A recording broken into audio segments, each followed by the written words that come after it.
महाभारत हिंदुओं का ही नहीं समस्त मानव जाति का ग्रंथ है और प्रत्येक मनुष्य को इसे पढ़ना चाहिए।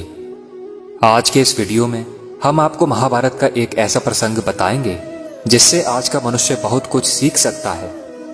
बात उस समय की है जब पांडवों को वनवास हो गया था। वनवास जाने से पहले पांडव ने भगवान श्री कृष्ण से पूछा था, हे श्री कृष्ण, अभी यह द्वापर का अंतकाल चल रहा है, आप हमें बताएं कि आने वाले कलयुग की चाल या गति कैसी होगी।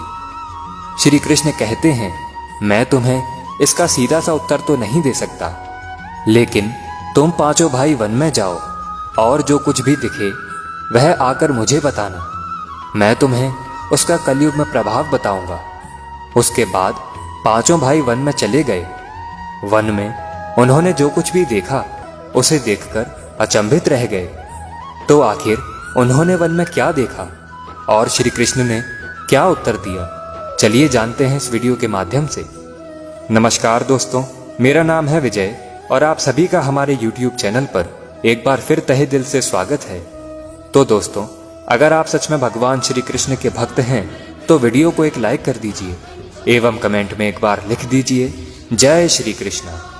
सबसे पहले युधिष्ठिर ने उत्तर दिया, हे वासुदेव, मैंने तो पहली बार 2 सूंड वाला हाथी देखा। यह मेरे लिए तो बहुत आश्चर्यजनक था। इसके जवाब में श्री कृष्ण कहते हैं कि कलयुग में ऐसे लोगों का ही राज होगा जो दोनों ओर से शोषण करेंगे, बोलेंगे कुछ और, करेंगे कुछ और ही, मन में कुछ और होगा और कर्म कुछ और ही होगा। ऐसे ही लोगों का कलयुग में राज होगा। तुम कलयुग आने से पहले तक राज कर लो। युधिष्ठिर के बाद अर्जुन ने कहा कि मैंने जो देखा वह तो इससे भी ज्यादा आश्चर्यजनक था। मैंने देखा कि एक पक्षी के पंखों पर वेद लिखे हुए हैं, लेकिन वह पक्षी मुर्दे का मांस खा रहा था। श्री कृष्ण अर्जुन को उत्तर देते हुए कहते हैं, कलयुग में ऐसे ही लोग रहेंगे जो बड़े ज्ञानी और ध्यानी कहलाएंगे। वह ज्ञान की चर्चा तो करेंगे, लेकिन उनका आचरण राक्षसी होगा। वह बड़े पंडित और विद्वान कहलाएंगे, किंतु वह यह देखते रहेंगे कि कौन सा मनुष्य कब मेरे और हमारे नाम से संपत्ति कर जाए।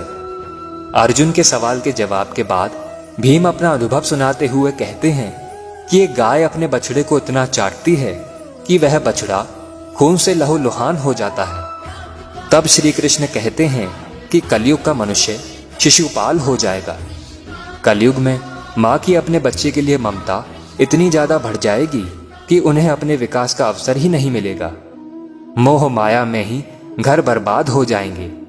भीम के बाद सहदेव ने पूछा, हे श्री कृष्ण, मैंने देखा कि 5-7 बड़े कुएं के बीच एक गहरा कुआं बिल्कुल खाली है, जबकि ऐसा संभव नहीं हो सकता। फिर श्री कृष्ण उत्तर देते हैं, कलयुग में लोग लड़के लड़की के विवाह में, मकान के उत्सवों में, छोटे बड़े उत्सवों में लाखों रुपए खर्च कर देंगे, परंतु पड़ोस में यदि कोई भूखा प्यासा मर रहा होगा तो यह नहीं देखेंगे कि उसका पेट भरा है या नहीं भरा है। उनका अपना ही सगा भूख से मर जाएगा और वह देखते रह जाएंगे। कहने का तात्पर्य यह है कि कलयुग में अन्न भंडार तो होंगे, परंतु लोग भूख से मर जाएंगे।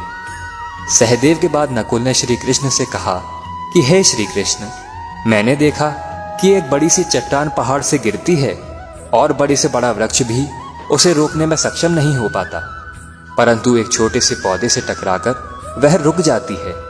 आखिर ऐसा कैसे हुआ?